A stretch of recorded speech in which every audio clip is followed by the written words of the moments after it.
ازيكم يا جماعة؟ أنا الأول. لا أنا الأول. أنا الكبيرة. أنا الصغيرة. بالظبط، أنا مامتك. أنا بنتك. تعريف سريع بالبرنامج. انا ايمان ماليش في المطبخ خالص، ودي فيروز متعبه قوي في الاكل، فاحنا الاتنين قررنا نشجع بعض على الطبيخ والاكل باننا نفهم كل اكله بتفيدنا ازاي، ونحاول نجرب طرق كتير لطبخها لغايه لما نكتشف الطريقه اللي طعمها حلو وسهله وبسيطه. هو أنا مش هتكلم خالص بقى. اتفضلي يا ستي. النهاردة هنتكلم على الشوفان. أكل مملة. ده قبل ما نلاقي لها طرق تخليها مش مملة.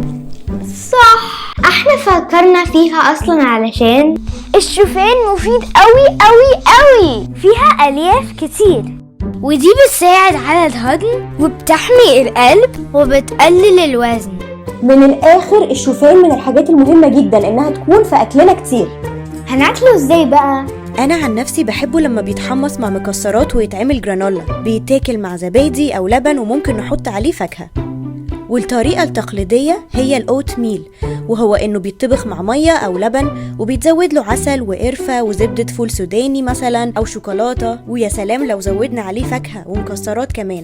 ليها كذا وصفة، بس مع فيروز كان لازم ندور على سكة تانية ولقينا طريقة الأوفر نايت أوتس، وعلى فكرة هي من أكتر الطرق الصحية علشان الشوفان مش بيتطبخ ففايدته مش بتقل. برضو ليها كذا وصفة بس هوريكوا واحدة منهم. نص كوباية شوفان، معلقة ونص كاكاو، رشة صغيرة ملح، نقلبهم كويس. نص كوباية زبادي، معلقة بينت باتر، نزود نص كوباية لبن وشوية شوكليت شيبس كمان، معلقة عسل، ونقلب نقلب نقلب ونسيبها في التلاجة لغاية بكرة. ممكن نزود عليها فاكهة أو ممكن ناكلها ساقعة أو نسخنها الأول. تالت طريقة هي المافنز بالشوفان. أنا اللي هعملها. كوبايتين شوفان، كوبايتين زبادي، موزتين، بيضتين، 3/4 كوباية عسل، معلقة ونص بيكنج باودر، نص معلقة بيكنج صودا. نقلب كل حاجة ونحطهم في قوالب الكب كيكس ونزود عليهم شوكليت شيبس ونحطهم في الفرن.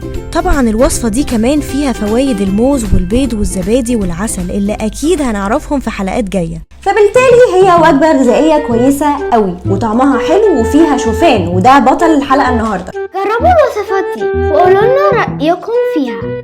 من هنا ورايح الشوفان مهم في المطبخ. نشوفكم الأسبوع اللي جاي في حلقة جديدة وبطل جديد. هو في حد تاني جاي؟ لا مش حد، البطل هو الأكلة، يعني أنا قصدي إن البطل الحلقة هو الأكل. باي باي يا جماعة، باي باي باي.